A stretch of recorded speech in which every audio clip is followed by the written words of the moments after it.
حسن حضور ہے کہ گمان نفس جاگانگی دو جگہ کی بہتریانگی کہ امانیے دل و جانگی دو جگہ کی بہتریانگی کہ امانیے دل و جانگی کہو کیا ہے وہ جو وہاں نہیں کہو کیا ہے وہ جو وہاں نہیں مگر ایک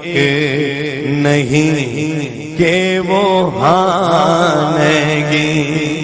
سر عرش پر ہے تیری گزر دل فرش پر ہے تیری نظر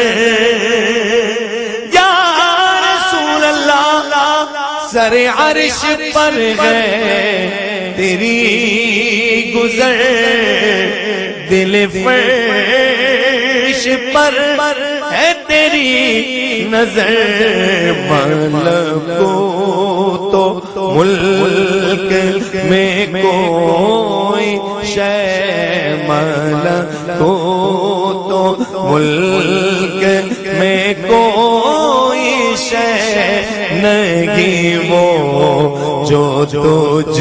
پہ عیان نہیں وہ کمال حسن حضور ہے کہ گمان نفس جگانگی مکے کے تیز لوگ جو سامنے والے کو بات نہ کرنے دیں اتنا اپنے آپ کو ہوشیار سمجھے اعلیٰ حضرت فرما رہے ہیں وہی لوگ جب حضور آمنہ کے لال کے سامنے آئے